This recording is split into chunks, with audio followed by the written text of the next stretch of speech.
The feet, Hey! the feet tapping can mean only one thing. It is World Cup Wednesday, and we are back again. This is number 5, you know.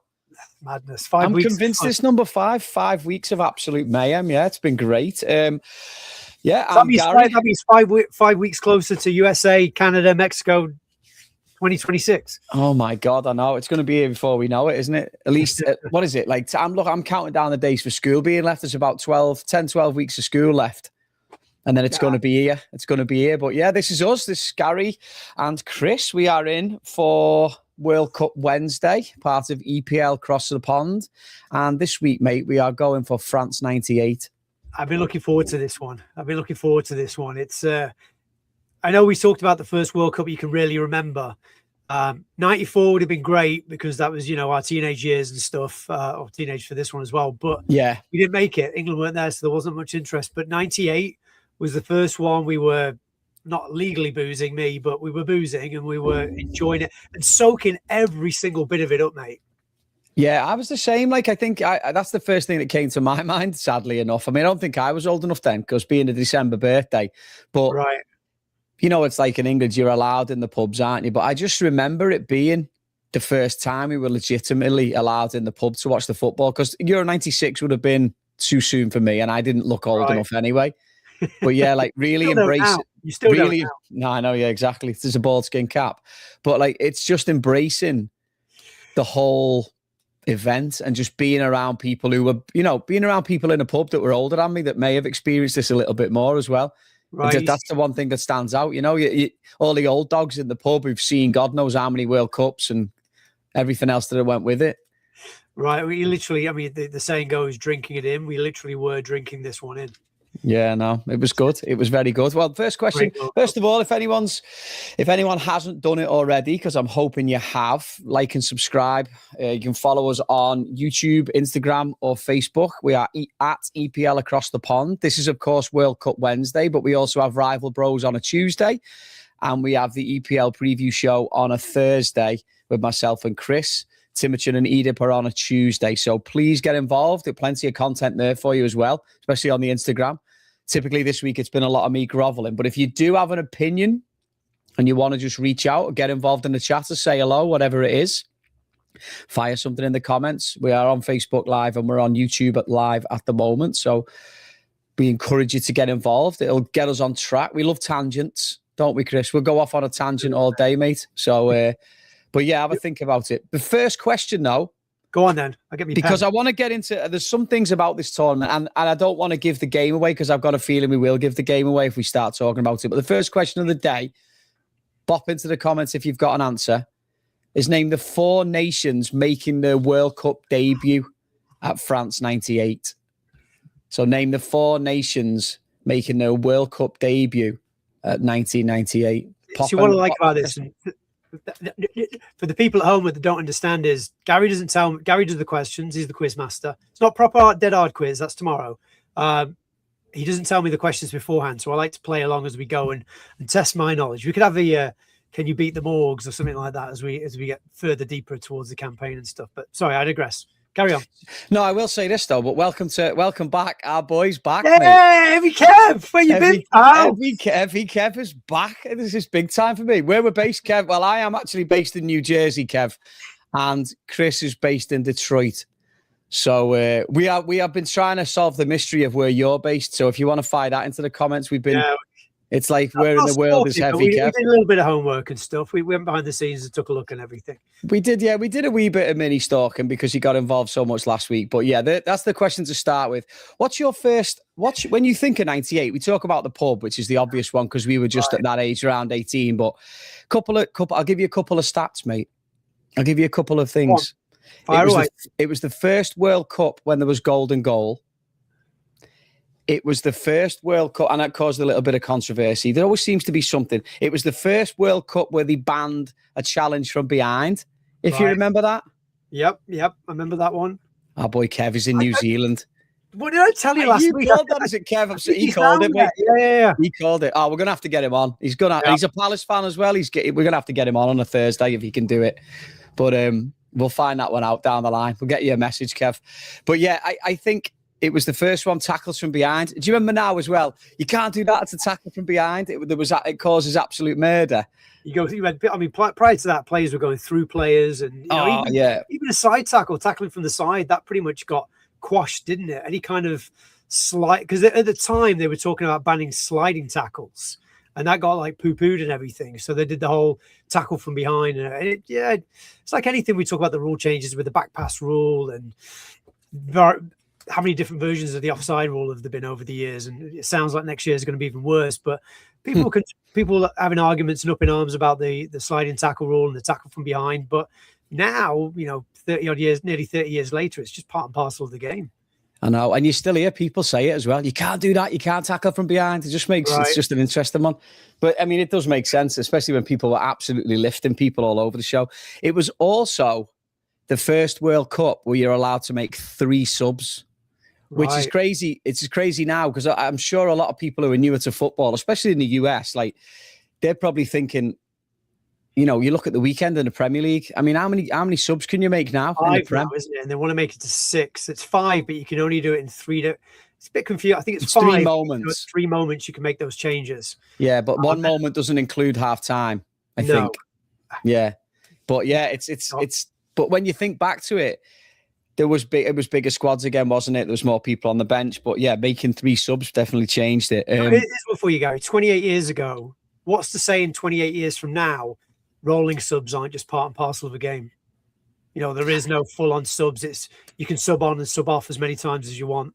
I'm going to say my shout is it's going to be start and stop clock. I've been calling that. I've been saying that for years. Make it like rugby. The referee can start and stop the game. If there's an injury, he just says clock off, clock stops. Then it's figure it out and everything. And imagine getting to like rugby league where there's a hooter at the night. As soon as the 90 comes around, there's a and even then though, what's going on. Yeah, even then though, sometimes it's at the discretion of the ref. Like if it in rugby anyway, if it goes to 80, the ref doesn't blow on 80, does he? It's like the play carries on. The ball's got to be dead. Yeah. So I think that's my shout, but that didn't happen in 98. It was also the first time that the World Cup was in France. Yep. And I mean, this is again, so when you start looking back at these tournaments, you forget so much. Like, so the warm up for this tournament, because they used to do the Confederations Cup, didn't they? Right. Do you remember that? But I don't know if they did, I can't remember if they did that this year. But they did Le Tournoi, it was called, wasn't it, the year before? And was it 4 teams or 6 teams? It was 4. It was England, Italy, Brazil, and France. And this is the tournament where Roberto Carlos scores the free kick, isn't it? That everyone, to this day, they're still showing about bending the ball. Like that's from like God knows 35 yards out, and he's whipped it, and it's even to the point where the cameraman's ducked out the way, and he's 5 yards past the side of the goal, and it's just come back in and hit the post. But could Barthez done better? Could Barthez have saved it? Do you think? Or? No, come on now. It's funny. No chance. Like he set himself thinking that ball's going 5 yards wide, and all of a sudden it's just come back in. Throw in. Oh, well, that's it, isn't it? That's the thing. And it was also, you know what, as well, every week is just something extra. First tournament to be 32 teams. We talked about that already. And it was 8 groups of 4, 32 teams. I think this is more the kind of, prior to this, the last one and what's coming up in the summer that was when people thought it was settled, right? Number of teams, group stages, knockout, blah, blah, blah, blah. But it changes every 5 minutes now, isn't there? It's each tournament's going to be different. There'll be a point in time probably when you don't have to qualify for the World Cup. We'll just take everybody and off we go. And then they'll just do exhibitions and other little, World of Nations and all that kind of stuff beforehand. It's all starting to happen though. Anything's a money spin, isn't it? When it comes to footy. It's nice when teams miss out because they're not good enough. England weren't good enough in '94. They missed out. They regrouped, won Le Tournoi, and then came into '98. Here we go. Another more years of hurt and all that kind of good stuff. Yeah, no. So I don't know if I want to save this for the next bit or not, but it was do you know what? I think I will. So I'm going to save it because I was going to go into the culture of it all and like the songs, and it was like peak 90s, really, wasn't it? Like Euro 96 and World Cup 98 were like peak 90s. Where I mean, growing up in the UK, Britpop, the music scene, government, the so-called, new Labour Party coming into play that we're going to change the world, and Yeah, it did now. But at the time, everyone thought living in the UK, it was booming in the 90s. We had the best music. It was the best time as, our generation and whatnot. That last generation before all like the social media and what we're doing now and all that kind of junk came along and everything. But I loved it, man. I loved 98 World Cup. It really was a great time to be alive. Yeah, it was a cracker, wasn't it? All right, so we'll go through our first question. No one chipped in. Disappointed. I thought Kev was going to fire in with a couple, but I got one. I got one, I think. What did you get? Sometimes you break the rules in your things. I had Croatia just because of the fact that Yugoslavia, they'd broken up, changed and all that kind of, and I think it was the first one because Croatia Euro 96 was their first European Championship, and I think this will be their first World Cup. The rest of them, maybe South Africa, they were there. They were at France 98, weren't they? Yeah, because Benny McCarthy played. Right. Japan been to a World Cup before? I'm just going to. It's normally the African nations that normally have first-time teams, but do you know what you're starting to sound like now? You're like that guy in the pub, right? Who nips to the toilet after there's been a trivia question, Googles his phone and goes, and then he comes back in and he goes, you know what? Yeah, is it funny, right? Was Japan there? I'm getting it. No, because Japan, you'll get to it in a bit, I'm sure, but Japan had a belter of a kit because there wasn't that many nice kits in this World Cup, I don't think. It's like, Derek Akora, I'm getting the word. Japan. It's like, all right, fair enough. So the answer was, mate, very good. Croatia, Jamaica. Oh, yeah. We'd have got Jamaica. It was the Reggae Boys, wasn't it? Jamaica was proper Reggae Boys as well. It was Croatia, Jamaica. Didn't they do the whole like island thing and they just went and found a load of, people that sons, daughters, grandparents and all that kind of thing? Oh, there was all sorts. There was all sorts of people playing. Who was the one remember the lad from Port Vale that used to play for Jamaica? They used to have Ricardo Gardner from Bolton, but I didn't get Bolton with proper. It was a white guy from Port Vale that played for Jamaica. I can't remember his name now. And I'll tell you why I know this, because a good friend of mine who used to play football with called Elf, Gareth Aisbit, used to play youth football with him. He actually watches the show. Not spoke to Gareth since we were at school. Cracking player, Gareth was. But yeah, he was for some reason he was a Port Vale fan. See, look, honest from Kev. Okay. I like this guy. Kev, listen, I'm reaching out to you, mate. You're coming on this show. He's Googling it and he knows it's not fair, unlike you that does it in his pocket while everyone else is looking, Chris. My phones are on silent. It's like put them on silent for the phone out of respect to the audience. Sorry, mate. About Croatia would have got. Croatia would have got. But yeah, right, when you say these answers, it all comes back, doesn't it? The Reggae Boys. Yeah, it was. All right, before we go to the next one, it's my favourite bit, and I've got all sorts of absolute pap for this week. All right. Okay, so the next one is, who won the Golden Boot at France 98? This could be a lot of different people, because there was a lot of top players, like legendary status strikers at this tournament. And Italy had 3 or 4 worldies, obviously Ronaldo. And high producing midfielders as well. So there's a lot. It could be anyone. I'm not saying that's a clue. I'm just saying there's an option. I tell you it isn't. I tell you it's not. It's the fella on your shirt behind you. That's a good one. It's not this fella. Oh, by the way, this is another one, by the way. I'm talking about Gascoigne. Oh, it wasn't. Well, oh God, yeah, he didn't even make it. Did he? He just ripped the room apart. But that's another story we can get to anyway. To the show. Yeah. But here's another one for you as well. So this is a friend of mine does these T-shirts, right? And this is another one of my favorite ones, right? Valderrama. It was Valderrama's last tournament for Colombia, last World Cup tournament for Colombia. But this is our question now. Who won the Golden Boot at France 98? We'll come back to that in a minute. Right. My favorite bit. Okay. In fact, before we get to it, you know what? Welcome to Gary's favorite bit. There should be some crap jingle for it. But the song of the tournament was, this is your favorite bit. I remember the Spice Girls one. It was the official England song. Slipped me mind now. I was singing it yesterday as well because when we were doing the show. I'm not going to cheat. Go on about the Spice Girls one. The Spice Girls one where they did with the Super Group of Nations or something like that. I hated that one. But Ricky Martin. The Cup of Life. I can't. I was going to get a clip of it, but I can't bear it. Maybe we'll put it on the. We'll put it as a theme track. That one, wasn't it? That was it, yeah. No. Yeah, okay, that one. That's enough. It's about as good as it gets. Move it on. That's all, All we got. right. This is So we're free. going kits. This is just the home kits as well, but these are the kits from France 98. All right. Now, I'm going to be honest. I know you said Japan, which is in the bottom right-hand corner. Yeah.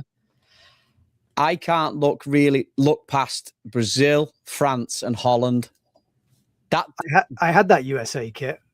Did you? Yeah. I got it for a discount. When we were out in 2003, it was on sale at some sporting kids store. And it was like $10 or something like that. I mean, Mexico stands out because of the Aztecs, but they're very collar heavy, aren't they? Those 90s kits, they love the collar and a button up. Yeah. By the way, is this your missus upstairs? Oh, it is. Spice up your life. No, wrong one, Kate. Just wanted to prove that she loves the Spice Girls. It's going to do me head in now because I was singing it before we got on air as well. Anyway, it'll come. I'm not going to Google. The England one. I had the away England shirt, the red one. That was a nice one. The thing is, with the collar on the England shirt was brutal. Like, it didn't move. You could have worn a tie with that shirt, and it wouldn't have made a difference. So I think Dutch shirt was nice because there were some great players in that Dutch side. Looking now, Germany. I mean, you put Yugoslavia. Is that supposed to be Croatia? The Germany shirt stands out. Croatia's underneath Yugoslavia. Oh, there we go. Yeah, the Germany kit's probably because they've probably replicated that 100 times since then. I may have had the Spain one, okay, but again, yeah, do you remember France and Brazil? They're probably the standout ones for me. Yeah, do you remember how big these were though? Like, it was the 90s, dude. It was the massive 90s. collars. It's all coming back though, isn't it? It's funny because I was back at my mum's last year, and like I say, I had the England away shirt, and it was a medium. And I remember putting it on. And I'm pretty much the same size I am now when I was 17, and it was massive. And I thought, oh, this must be a large or an extra large. It was a medium. Yeah. Whereas now, that's how we rocked it. Oh, I can barely get a large on now. Well, they didn't have. This was pre-tight fit era, wasn't it? When all those remember that Italy Kappa shirt that was just looked like it'd been painted on. Oh, you had to get an extra. I used to work in it. Here's another one, mad throwback. I used to work in a sports shop in All Sports, and obviously we used to get the stuff coming through. And I remember grabbing one of them Italy shirts. You couldn't get it off. And it was like spray on until I get XL, and I was tiny me as well. I wasn't that big. Wasn't it skinny little bit? One as well. Was it a couple of years after that? Cameroon had another one of those snug fit ones. Puma did it, and that was another one where you could get it on, but you couldn't get it off. Yeah, exactly. All right, this is what else I went for this week, because this was, again, I would have been 17, so I was playing a lot of football at the time. So I had to go onto the boots a little bit. Now, the iconic picture from this World Cup is this. Yeah. Right. So is Ronaldo with his mercurials round his neck. Like, right. I actually had a pair of these, but not this color. I had a black pair, and they were excellent. Remember the bronze pair? I had a bronze pair of these, and I hated them because they were so narrow, and I wide feet and stuff, and I just couldn't get them. No, I just couldn't get suited with them.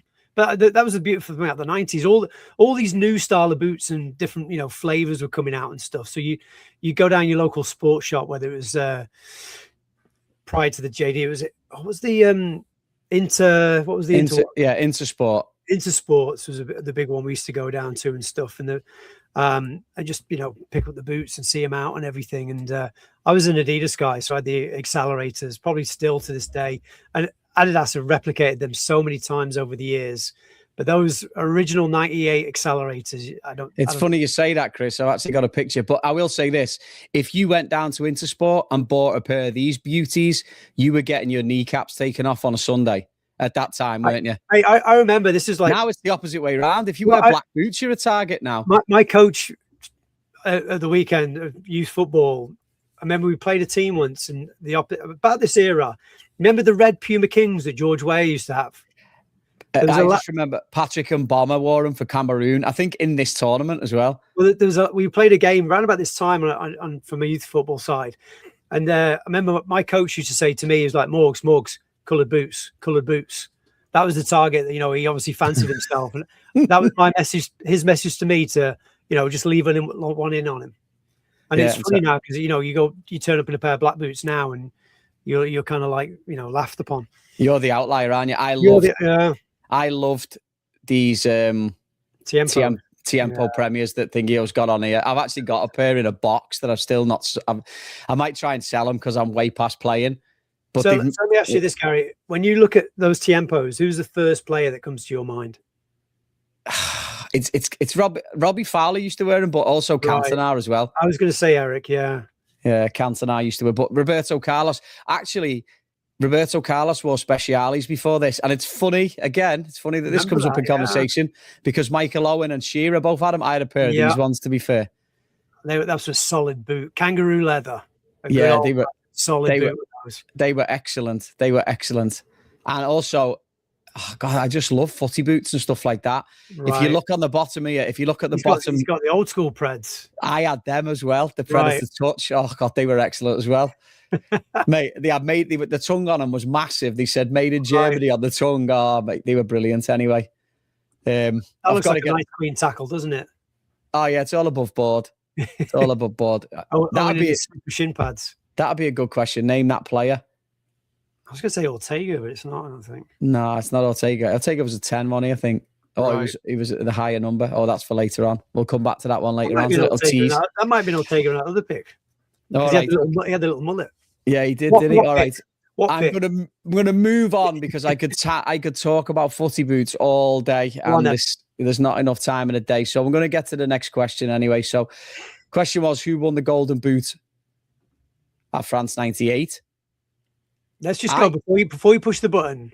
I'm just going to name off a load of strikers that would be in the shout of any tournament. So, obviously Ronaldo, Henry was not really there yet. We'll talk about that later and stuff. But obviously Shearer at England, I think he might. Batistuta, Bergkamp, Kluivert as well. Kluivert scored a couple of goals in this tournament. Italy, Vieri. Del Piero. Going back to your shirt thing now to try and reminisce of who was in that tournament. So I'm waiting for Kev to Google it quick. I think I know who this one is, so I don't want to cheat and everything. All right, okay, fair enough. All right, the answer is, and we kind of give it away in the first group. The answer is Davor Suker. What a player! He was brilliant, wasn't he?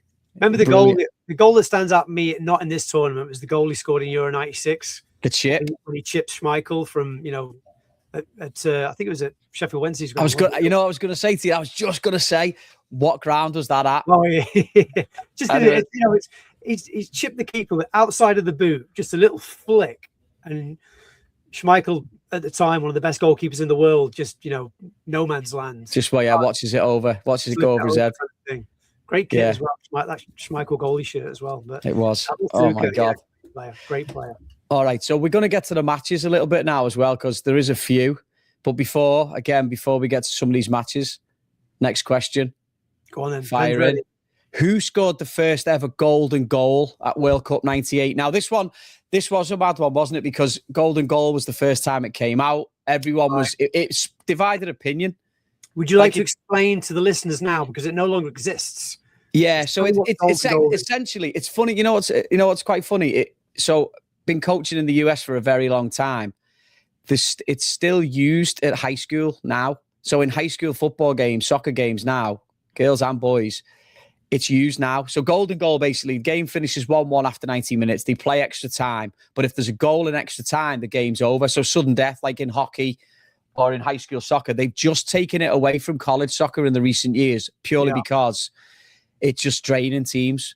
But they did it at the World Cup this year, and I don't think it lasted very long. I almost want to say that what's it called? It still exists in hockey, obviously.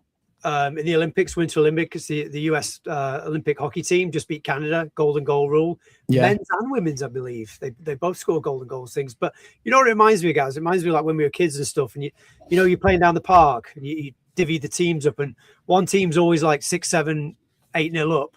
And then, it's ready to go wins. And next goal wins kind of thing. And it's always the team that was getting spanked 8-0 to put it out there kind of thing. And then it's like, well, no, we're winning 8. Well, no, that was it. Going home for me tea now. See you later. 6 o'clock. Got to get me tea.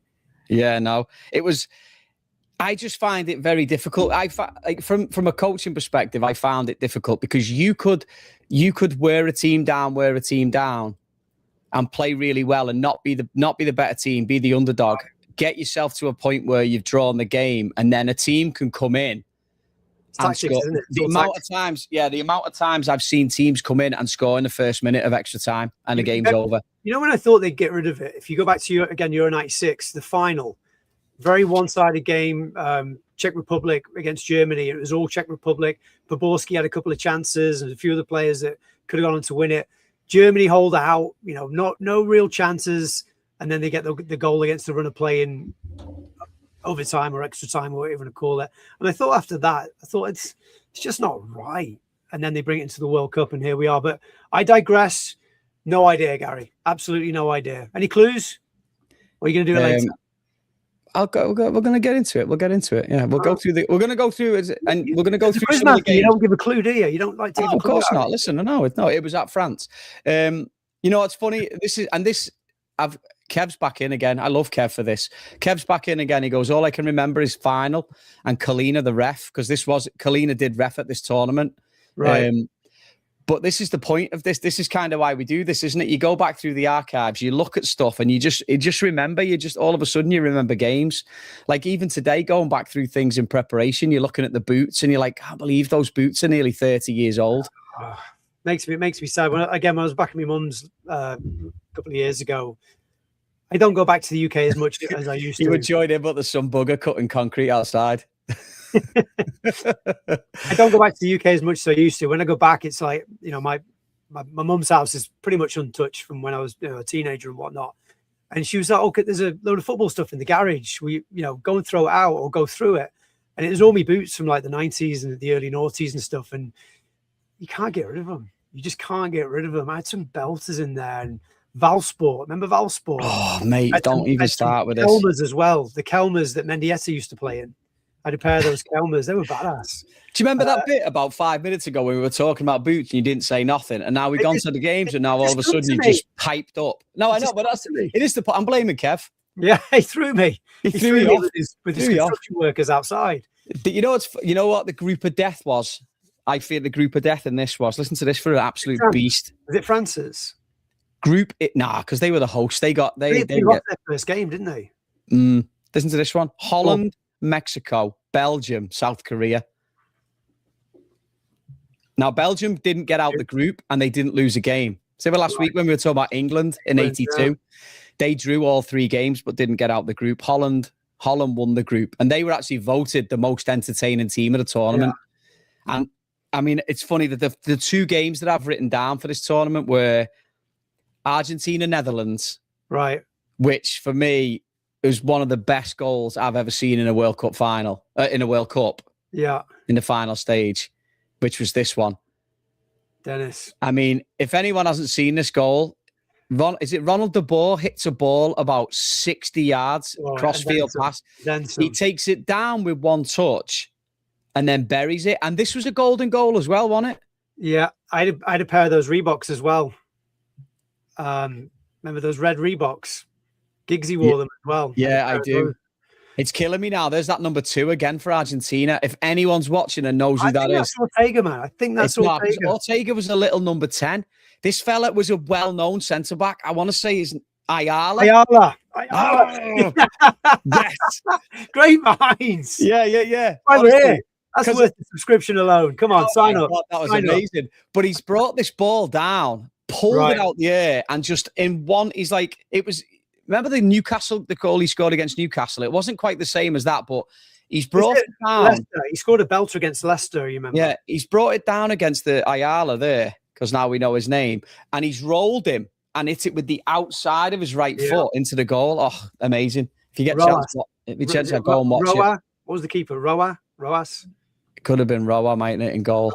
Whatever it was. Brilliant. Absolutely brilliant. But that's one of the games I remember. And then I remember Brazil-Netherlands, the semi-final, which went to pens. And it wasn't a high-scoring game, but it went to penalties. And everybody wanted Holland to get to the final because they were so good throughout the tournament, but they just couldn't get it over the line. And it was... I remember England being on the struggle bus. England were. I mean, the only game that was it Tunisia they beat in the opening game 2-0? I think Scholes scored one, and then. But even then, the Scholes scored in the last minute to make it 2-0. That was a nervy game. Then they drew with someone. They struggled against Colombia when Beckham scored his free kick. But they won that game. I think it was Romania, maybe. Drew with Romania. I'm not sure. Well, it might have been 2000s. But yeah, like I remember them, and then that game, the game. I mean, the Argentina game was madness, wasn't it? I mean, we had that picture. I blame Eileen. I blame Eileen and a box of tricks. Oh, well, this was the thing. This was the thing with Gaza, right? This was the time when Glenn Hoddle was the manager or the coach or whatever you want to call him. And he had Eileen Drury, who was a fortune teller. And this is the story. Remember the story about Ray Parlour? Right. Where he sits in the chair. Ray Parlour tells this story, the former Arsenal player, and he sits in the chair like that, and she was a faith healer. And Glenn Hoddle everyone had bought into this thing, right? He was all on board with the team. And Ray Parlour never made the squad either. And one of the reasons he got ditched from the England squad is when he sat down in the chair and she put her hands on his shoulders, he just went, short back and sides, please, love. And then he just got, that was binned. And then Gaza wasn't having it, was he? And then he got dropped from the tournament. Right. I think with Gaza, they were more worried about injuries and could he play that many games in a short period of time. And, in fairness to looking back now, Hoddle didn't want anyone to disrupt the camp, right? And, Gaza's not the kind of guy that's going to read a book or, do a crossword puzzle and whatnot. Speaking of England managers, we won't tell it today, but Parlour was telling the Gareth Southgate story about when he got bombed from the Middlesbrough squad. Did you hear that one? Yeah, that's a good one as well. All right, big nose. It's just so funny, isn't it? How because Gascoigne at Euro 96 was unbelievable. At the time, he was flying at Rangers. Like he was, and he was really staking a claim. Obviously, he'd had his troubles, and it was well known that he'd had his troubles, but he was coming back into it, and he'd staked the claim. He'd staked the good claim. And I remember the day when it got announced, and everyone was like, "This unbelievable." Yeah. And then he's lost his head, and then that was it kind of sent him on away then, didn't it? Like but it's come out a little bit then, there was concerns about his fitness. He was struggling to play in games. There was a couple of games before the squad that was announced that he couldn't play the 90 and he could do bit parts and everything. And, maybe as a coach, you're looking, do we really need a bit part player? Someone's going to come in, in tournaments, the games are so few and far between in rest days. You don't really get that time to rest and recover, where you could probably do it in the league, have someone that comes in and plays the last 20 minutes of a game. But if he's going to play 20 minutes of every game and the games are every other day, it's not going to happen and everything. And, he moved forward. Scholes was probably the alternative at that time. And, Scholes was untouchable for United and England in the mid to late 90s. So would he have played? Probably not. But yeah, it's fair. I mean, you got to go with it, but it's just a suck because he is such a maverick and he was so good, and that seemed to be like the last dance for him, wasn't it? Really, yeah. But the game itself, England were good. Michael Owen emerged, didn't he, as the new thing, and he scored that goal. Obviously, here's a question for you: when he went through and scored that second goal in the game to make it 2-1, was it 2-1 at that point to make it 2-1? Who was the player he beat before he had the shot? I'd say. Pochettino, yeah. It's funny that you see the picture of him. I don't know if it's on. I couldn't find the picture, but what I love about that goal as well, once you watch Owen get through and the balls, because he's running at an angle, Scholes' positioned perfectly, and he's just about to pull his foot back to drive it, and Owen just snatches it and puts it in and stuff. But that game was another England game where controversial goals getting disallowed by Solskjaer, Campbell, perfectly good header. That was it. Was it an extra time when Campbell scored that goal? Yeah, and everyone thought that. No, it wasn't. It was like injury. It was in the second half, but it was towards the end. Yeah, and then obviously that was just after this had happened. Right. Which can you name the ref? It's like a young. It was Kim Milton-Nielsen. And this again got this image and what happened with this, obviously with Beckham getting a red card for kicking out at Simeone, which it was a red card. There's no two ways about it. And Beckham lost his head, but we probably won't get into it too much tonight. But everything that happened the season after that is what you got to remember is, Beckham goes back to the UK as the victim he was the one that cost England their exit from the World Cup. For you probably remember, Gary, the first 3 or 4 months of that Premier League season, there was like, there was the what was it? The guy pretending to be hung in the stadium and whatnot, the effigies and all the abuse he got. Beckham then goes on to have one of his best seasons, and that was the season that United win the treble. Yeah. So off the back of that, and it took Beckham a long time to get his redemption in an England shirt, but he fought his way into the team, and unfortunately, that's what a lot of England fans will remember that tournament for, is Beckham's red card, and then some awful penalties in that one as well. Oh, but I know. But look at the people who came up and took, like Batty and Ince took penalties and just bladdered them straight down the middle. The goalie just blocked them. Like it always makes me laugh. Like last week, when was it? 2006. We talked about the Germany 06 one, and Jamie Carragher was the third person to take a pen, or the fourth person to take a pen.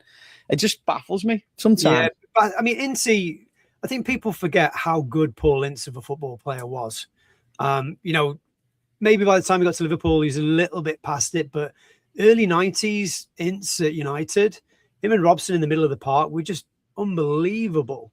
Yeah, they were, to be fair. I think Ince was probably one of England's generation's most underrated players to play. Go back to the Gascoigne, that game in Italy when they qualified. Ince was probably the best player on the park that night. I know Gascoigne got the dues and, all that kind of side of things, but Ince was phenomenal that night. Just went around kicking players non-stop. Anyway, I digress. England out of another tournament on penalties just weren't good enough. England, another one. They should have won, but they didn't. But there's always 2000, right? We'll get them in the next one. We'll get them in 2002. Well, that's it. We'll get them this year as well, which, we'll see. But, I think there was a couple of other games in it. You know what I remember as well? And this is the thing we haven't talked about. Do you remember Chilavert, who played for Paraguay? Yeah, the keeper. Top keeper. Scorer. And he used to take free kicks. Yeah. And he always used to put that coin in the back of the goal that was a massive, massive coin, like huge thing. And he always used to have it in the back of the goal. Fantastic. It was full of characters. It was just ace this World Cup again. It was just full of characters, full of them. And then Croatia go and beat Germany 3-0 in the quarterfinals, get to themselves to the semi-final. Yeah. And then get done by France. Yeah, I mean, Croatia, again, you look at some of the players who are in that Croatia side, and they all worldwide players at the clubs and stuff. I used to love Prosinecki. What a player he was. Oh, yeah, he was good. Went to Portsmouth at one point, didn't he? He washed up. Robert Prosinecki, yeah. Big long orange beard, washed up, but picking up a paycheck and whatnot. But just quality and class. And I remember Forest signed Nikola Jurkin off the back of Euro 96, and he was one of the squad defenders for Igor Stimac as well. I mean, that's some great players. And like you mentioned, Davor Suker ended up playing in the Prem at Arsenal, but I think he was pretty much done by the time he got there. But had a great season, a great career at Real Madrid, played a couple of seasons there and stuff, but just great players. And yeah, it's always nice to see, again, first time they're in a tournament go as far as they did without not necessarily people knowing who they are from a global stage. Obviously, Red Star Belgrade probably put that nation on the map prior to that, but no, great team. No, it was, and it's just a shame. We'll get to the final now, but the final was a bit of an anticlimax, wasn't it? After all this stuff, Croatia actually beat Holland in the third place game as well. Right? Yeah, the final. I mean, the tournament itself was all Ronaldo, wasn't it? It was R9. It was his. Yeah, the prodigal son that was the new greatest and sensational striker, Nike's big guy. Scoring goals for fun, non-stop at club and country level. And it was going to be, Brazil's going to turn up. They're going to win the World Cup. It's all going to be happy dancing. A little bit redemption, for what happened before. And they were going to go back to back, right? They won it in 94. They're going to win it in 98. And it was going to be And everyone thought it was like a different, a little bit of a newer team, wasn't it? Because Ronaldo was there in 94, but he wasn't, it was Bebeto and Romario. Mario, yeah. And now this was his team. It was all based around him. Remember the advert they used to play when they're all playing football in the airport and they're all juggling the ball around and stuff? That was excellent. And it was his tournament. And it's sad now because it came out just after that. But he actually had some kind of seizure or some kind of episode just before kickoff. And, he didn't want to play, but Nike kind of forced him to play. And you could see in the final that, we just thought he just looked fatigued or unfit. And he hardly kicked the ball. He was a shadow of himself. But we obviously know now what happened. But unfortunately, the pressures of being Brazil's top guy, he had to play. And it wasn't just him as well, was it? Because the psychological effect that had on everybody else, like Roberto Carlos was his roommate, wasn't he? Apparently, Right. and he found him in whatever state he was in, and they all thought he was dead. Yeah, And then he's got himself to the game. Again, like you said, he's probably been sort of harangued to you'll play. be all But right. It's just nerves, right? They put it down to nerves. It's pre-nerves. You've never played at this level before.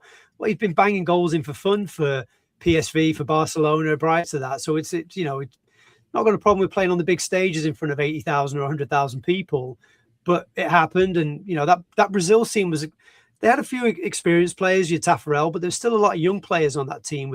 Remember Danielson, who went for a record transfer around about that time. Rivaldo was in that team as well. Rivaldo was in that team. So Carlos was a young player. So they had your Cafus and your Taffarels a little bit more experienced, but a lot of young players in that side. And unfortunately, Romario was kind of, I don't think was Romario in that tournament. I think he was probably the wrong side of age-wise. And who else did they really have he was the golden child of Brazil football, and the pressure to play in the biggest stage and everything. It was sad, but what a tournament for France, and what a, home nation.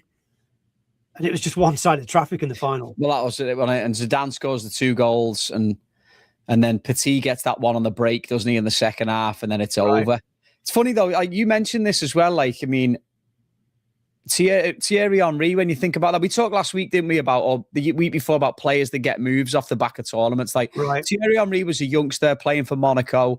He goes to Juventus off the back of this, plays a season at Juventus, struggles. Yep. Then he gets his move to Arsenal, and the rest is the rest, isn't it? Like, whatever happened after that is. Juventus had him as a winger, didn't they? And France and Monaco saw him more of a striker. Juventus put him out on the wing because they had Trezeguet, Del Piero, and a whole host of people. And it was like, let's just put this little fellow on the wing because he's quick. Arsenal, he came more as a striker, and towards the end, he started moving out towards the wing and stuff as they moved away from a 4-4-2. But yeah, the tournament that made Henry, didn't start in most of the games, but played a lot of football and stuff. But can you name the player that set up Petit for the third and final? Was it Barthez? No. Patrick Vieira. Oh, were they both playing at Arsenal at the time? Both at Arsenal at the time, yeah.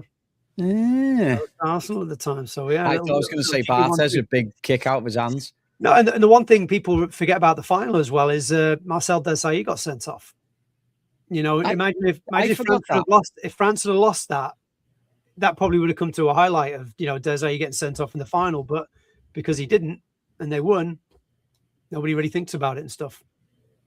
Oh yeah, you know what? Kev's come in with another belter here as well. Look at this one. None of that Brazil team playing in England.